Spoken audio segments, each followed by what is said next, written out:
Dear students, Assalamu alaikum. I hope you all are doing very well. Now in today's video we will learn about the second part of the chapter, and also we will know about what happened next in the story after the dog's death. So now look at the first paragraph of the second part. Not long after that, the good old man dreamed again, and the spirit of the dog spoke to him, telling him how the wicked people had burnt the mill made from the pine tree. Take the ashes of the mill, sprinkle them on the withered trees, and they will bloom again, said the dog spirit. So actually, it so happened that in a very short time, the spirit of the dog came again in the old man's dream and told everything what the wicked couple did with him, and how the greedy couple killed him and burned his mill. And also the dog asked him to take the ashes of burnt mill and sprinkle those ashes on withered and dry tree. So you will see that the dry tree will bloom again. Now come to the next paragraph. The old man awoke and went at once to his wicked neighbor's house, where he found the miserable old pair sitting at the edge of their square fireplace in the middle of the floor, smoking and spinning. From time to time they warmed their hands and feet with the blaze of some bites of mill, while behind them lay a pile of the broken pieces. So after waking up, immediately the kind farmer went to the greedy people's house, where he saw that they were sitting in the middle of the floor around the burning fire of his hand mill, and they were smoking and spinning. Spinning means charkha chalana. And occasionally they warmed themselves with the burning fire of mill, and some broken parts of the hand mill were lying behind them. Now the next paragraph.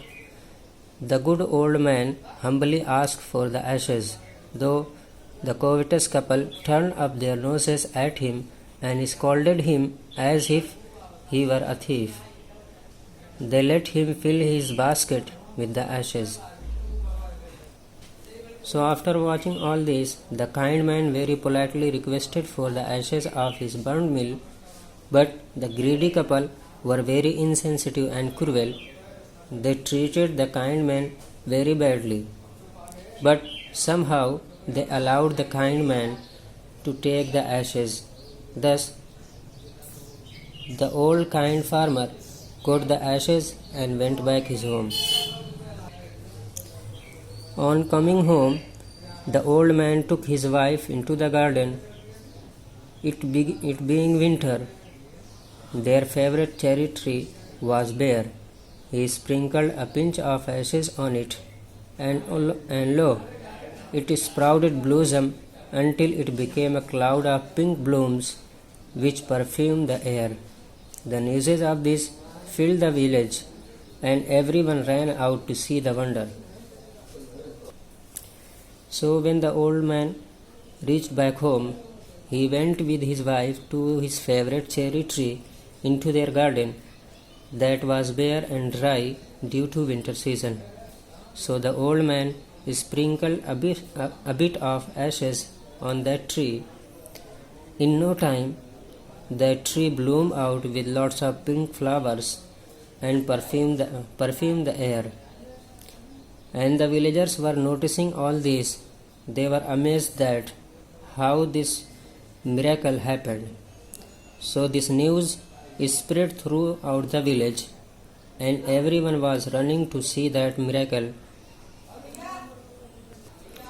and how a dry tree bloomed out only because of the ash.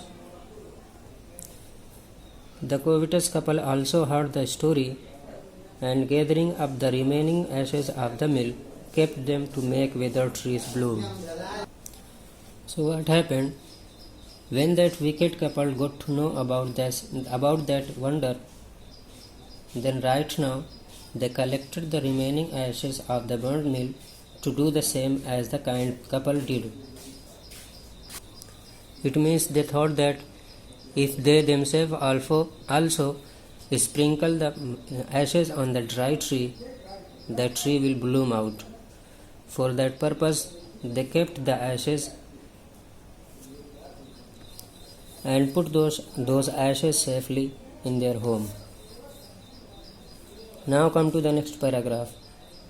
The kind old man, hearing that his lord, the daimyo, was to pass along the high road near the village, set out to see him taking his basket of ashes. As the train approached, he climbed up into an old withered cherry tree that stood by the wayside. So after some time, the old kind man heard that the daimyo, as I told you in the summary, that daimyo is a word used for landlords in Japanese language. So when the old kind farmer heard that his landlord was to pass near his village, so he took the basket of ashes and went to see his landlord. So when he saw the procession was coming near the tree, near where he was, so he climbed up a dry cherry tree which was just on the side of the road along which the daimyo had to pass. Now look at the next paragraph. Now, in the days of the daimyos, it was the custom when their lord passed by for all the loyal people to shut up their high windows. They even pasted them fast with the slip of paper, so as not to commit the impertinence of looking down on his lordship. All the people along the road would fall upon their hands and knees and remain prostrate until the procession passed by. So the old kind man was waiting his landlord on the tree, but in those days there was a custom, and that is when any daimyo passed by, every loyal people, to show their respect for their landlord, closed their high window, and even if there is no window pane, so they pasted their windows with the piece of papers so that no one can see the daimyos from the high place. And also there was always a man with the procession who warned the people to bow down in front of the daimyos when they pass.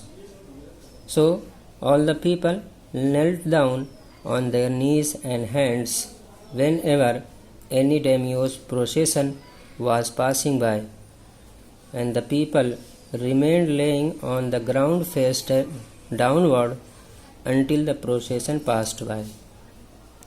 So this was the custom of those days to show the respect for the daimyos.